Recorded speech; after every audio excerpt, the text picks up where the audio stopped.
Hai hai hai, balik lagi barengan sama Rini dan selamat datang di vlog channel aku. Tapi sebelum kita mulai vlognya, yuk subscribe dulu yuk. Halo, apa kabar? Seneng bisa ketemu lagi semua sama teman-teman. Aku balik lagi untuk sharing masih seputaran tentang COVID-19. Gimana teman-teman, semua sehat? Alhamdulillah. Semoga semua dalam keadaan baik dan sehat ya. Nah, untuk vlog kali ini aku mau sharing ke teman-teman informasi seputaran vaksin. Nah, seperti yang teman-teman sudah ketahui semua, kalau di Indonesia ini menggunakan berbagai macam vaksin ya. Ada Moderna, kemudian ada AstraZeneca, nanti akan datang juga Pfizer dan juga Sinovac. Namun untuk vlog kali ini aku mau share duluan ke teman-teman informasi tentang Sinovac. Nah, kenapa aku mau share duluan tentang Sinovac? Karena kebetulan aku menjadi salah satu relawan saat uji klinis Sinovac tahun lalu ya, uji klinis tahap 3 Sinovac yang dilakukan di Kota Bandung tahun lalu. Nah, aku mau sharing ke teman-teman dari sisi perspektif aku, pengalaman aku juga menjadi sebagai salah satu relawan. Oke? Seperti yang teman-teman semua ketahui, kalau Sinovac ini berasal dari China. Nah, meskipun berasal dari China, namun untuk di Indonesia, uji klinis tahap ketiga langsung dilakukan di Indonesia. Nah, untuk uji klinis tersebut dilakukan kepada sekitar 1.620 relawan yang semua relawan tersebut adalah masyarakat umum. Nah, ini agak berbeda dengan uji klinis tahap 3 yang dilakukan di Turki. Di Turki dilakukan kepada tenaga kesehatan ya. Jadi bukan hanya masyarakat umum namun juga kepada tenaga kesehatan. Nah, perbedaan inilah yang justru nanti akan menjadi pembeda efikasi uji klinis tahap 3 di Indonesia dan juga di Turki. Nanti bisa teman-teman cek ya, berapa sih efikasi di Indonesia dan juga berapa efikasi tahap 3, uji klinis tahap 3 di Turki. Oke. Nah, buat teman-teman yang sampai saat ini masih meragukan vaksin Sinovac gitu ya untuk vaksinasi COVID-nya, atau mungkin ada yang masih bertanya-tanya, duh gimana ya Sinovac, aduh ini aja nggak jelas, efikasinya aja sedikit gitu ya, proses uji klinisnya aja aku nggak tahu ini benar atau enggak gitu. Nah, boleh dicek di vlog aku udah sempat bikinkan untuk vlog khusus bagaimana sih pengalaman aku pada saat sebelum menjadi relawan. Itu ada proses yang harus dijalani gitu ya, tes-tes yang harus aku dan relawan-relawan jalani. Kemudian setelah melewati proses itu, tahapan yang selanjutnya seperti apa, kemudian setelah disuntikan vaksin saat itu seperti apa, sampai benar-benar proses terakhir observasi saat kami menjadi relawan itu bagaimana. Nah, untuk detail proses uji klinis tersebut, teman-teman bisa nih ngecek di vlog aku yang ini. Oke?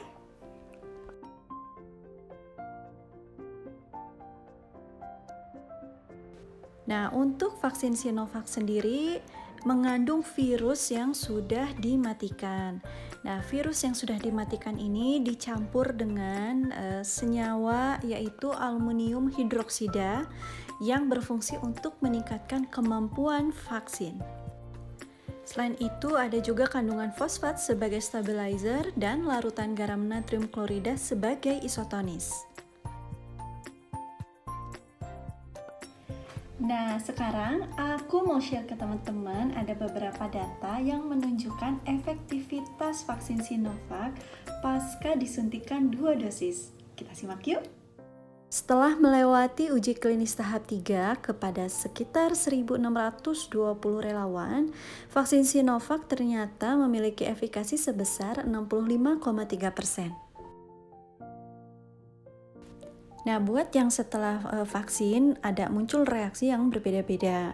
Ada yang lemes, ada yang ngantuk, bahkan ada yang lapar katanya ya, mungkin juga demam, tapi ada juga malah yang tidak menunjukkan reaksi apapun. Jangan khawatir, itu semuanya normal dan akan kembali biasa lagi dengan sendirinya. ini ada penelitian yang dilakukan terhadap 128.290 orang tenaga kesehatan di daerah Jakarta dengan periode penelitian dari tanggal 13 Januari hingga 18 Maret 2021. Dan ternyata berdasarkan hasil penelitian tersebut, vaksinasi dengan menggunakan Sinovac sebanyak 2 dosis efektif menurunkan resiko penularan COVID yang bergejala sebanyak 94%. Serta efektivitas mengurangi resiko kematian akibat COVID-19 adalah sebanyak 98%. Masih dari penelitian yang sama, vaksinasi dengan vaksin Sinovac sebanyak 2 dosis ternyata efektif menurunkan resiko penularan COVID-19 yang bergejala sebanyak 96%. Nah, ini ada data vaksinasi di Uruguay yang kebetulan datanya dipublikasikan di bulan Mei lalu. Sebelumnya aku jelasin ya arti dari warna simbol. Yang hijau itu untuk Pfizer, yang orange untuk Sinovac. Nah, di Uruguay sendiri, Sinovac itu efektif untuk mengurangi angka penambahan kasus COVID sebanyak 57%. Namun, menariknya nih, Sinovac ternyata mampu menekan angka kematian akibat COVID sebanyak 97%. Dan Sinovac juga memiliki efektivitas sebanyak 95% untuk menghentikan atau mencegah pasien dirawat di intensive care. Nah, kalau masih ada yang ragu atau yang masih mungkin bertanya-tanya ini sebenarnya efektif nggak sih nih Sinovac ini gitu kan? Terutama sekarang yang lagi rame nih varian Delta. Nah, jangan khawatir, soalnya para peneliti mengungkapkan bahwa vaksin Sinovac sendiri masih efektif untuk mengurangi gejala berat yang ditimbulkan dari COVID-19, termasuk dari varian Delta. Nah, gimana teman-teman? Udah mendapatkan informasi yang baru, perspektif yang baru, udah tercerahkan dari data-data yang tadi aku share? Aku berharap semua data-data atau informasi yang tadi aku sampaikan ke teman-teman bisa semakin menambah wawasan dan juga terutama bisa membuat teman-teman semakin bersemangat untuk divaksin. Karena apapun vaksinnya saat ini, itu adalah cara yang terbaik untuk bisa memproteksi diri dari virus COVID-19.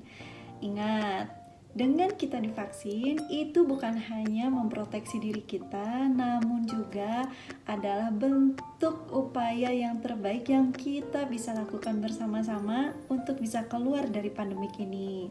Tujuan utamanya adalah bukan hanya untuk memproteksi diri, namun untuk segera tercipta herd immunity.